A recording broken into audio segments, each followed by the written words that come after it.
Deuxième partie de la vidéo numéro 5. Ensuite, nous constatons avec déshonneur que la particularité de la CEI de 2020 est qu'elle a réussi à faire des choses inédites, à savoir nous faire trimballer devant la juridiction de la CEDEAO en 2020. À notre connaissance, il n'existe aucun pays en Afrique et dans le monde qui aurait vécu ce genre d'humiliation. Seule la direction de la CEI, avec à sa tête son président, a pu nous faire vivre cette situation ubuesque et honteuse. Malheureusement, elle n'en est pas consciente et nous amène inéluctablement à une récidive ou un autre désastre, peut-être même plus grave, en 2025. Cette CEI, deuxième cas, cette CEI de 2020 a réussi à créer une crise préélectorale avec de nombreux morts à son actif qu'elle a attribués aux politiciens alors qu'elle en est responsable à 1000%. Mesdames et messieurs, permettez-nous de rappeler à la direction de la CEI que selon ses attributions à lui conférer constitutionnellement, c'est elle qui a l'exclusivité de la proposition de la date des élections en Côte d'Ivoire, y compris celle des présidentielles, même si ces dates sont définies constitutionnellement.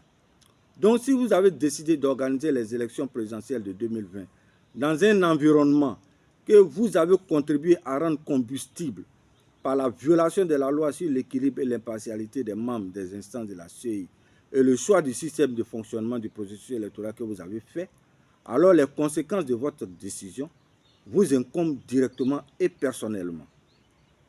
La faute ne revient pas aux acteurs électoraux, encore moins à la population ivoirienne, parce que la Constitution ivoirienne vous donnait aussi le droit de faire reporter ces élections par un simple courrier adressé au gouvernement. Et cela nous aurait évité tous ces morts et ces nombreux dégâts matériels causés. À moins que je n'en sache pas plus. Parce que je ne suis pas un enfant des sciences juridiques. Souvenez-vous, Monsieur le Président de la CEI, de notre courrier, sous instruction du Saint-Esprit que nous vous avons transmis en octobre 2020, faisant état de cette proposition de report de ces élections.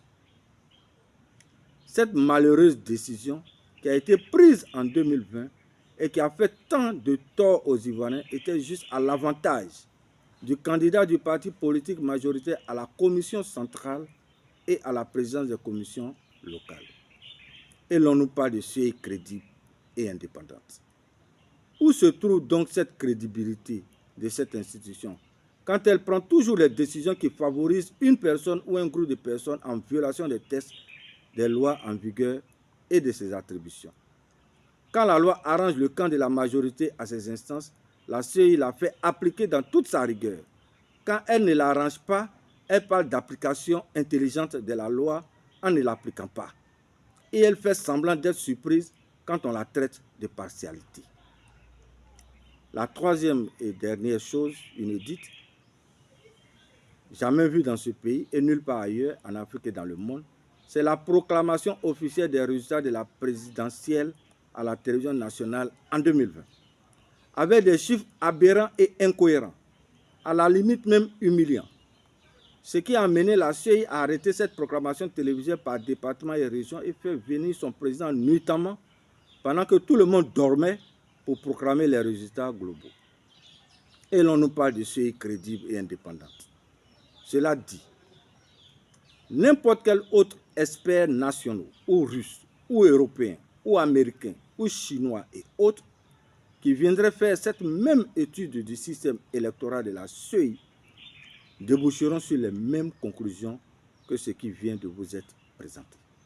Car les sciences logistiques et le domaine de la planification et l'organisation industrielle d'entreprise sont fondés sur des théories et procédures universelles. Ce qui est valable aux Amériques est valable dans les Afriques et Caraïbes, est valable en Europe, l'est en Asie, au Proche-Orient, au Moyen-Orient, etc., etc. Pour notre part, vu l'article 10 de la Constitution ivoirienne qui stipule que chacun a le droit d'exprimer et de diffuser librement ses idées, surtout que le sujet dont il s'agit est d'un ordre national et crucial, parce que des vies humaines en pâtissent, nous mettons à la disposition de la CEI, de façon officielle, et nous prenons la communauté nationale et la diaspora à témoin. Nos réflexions contenues dans ces 3 documents, qui sont d'ailleurs à la possession de cette équipe en fin de mandat depuis longtemps, comme étant notre contribution à la restauration d'une CEI nouvelle, qui répondent aux aspirations du peuple de Côte d'Ivoire en vue de solidifier la démocratie ivoirienne. Ce sont: premier document, mémorandum pour un meilleur fonctionnement des structures électorales de la CEI. Deuxième document, rapport audit structurel et fonctionnel de la CEI, cas des scrutins de la présidentielle de 2020 et des législatives de 2021. Troisième document, rapport d'une étude de restructuration technique et organisationnelle du secrétariat général de la CEI, le cas de la DOE. Tous ces rapports renferment des propositions pour régler ces dysfonctionnements et incongruités et autres relevés par ces vidéos.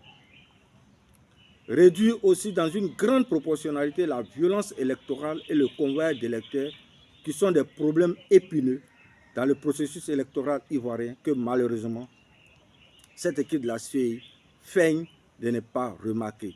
Sans oublier l'éradication totale de la fraude formelle comme informelle initiée par la CEI elle-même. Le problème de la représentativité dans tous les bureaux de vote de certains candidats issus des partis politiques ou non aux élections présidentielles a trouvé également une solution idoine mentionnée dans ces rapports. Il y a aussi un autre problème d'une importance majeure, celui du découpage électoral dont l'initiative est du ressort de la CEI. Comment expliquer que le dernier véritable découpage électoral date de 2011-2012 et depuis rien n'a changé, alors que la population ivoirienne a augmenté depuis plus de 10 années? La population électorale a aussi augmenté. Même la République a augmenté en âge. Et la CEI fait comme si cela ne fait pas partie de ses attributions. Parce que tout simplement, ce découpage électoral unique est à l'avantage du parti politique majoritaire dans ces instances. Faites votre travail technique de proposition, mesdames et messieurs de la CEI, dans l'intérêt du peuple de Côte d'Ivoire dans sa totalité, et le gouvernement fera le sien.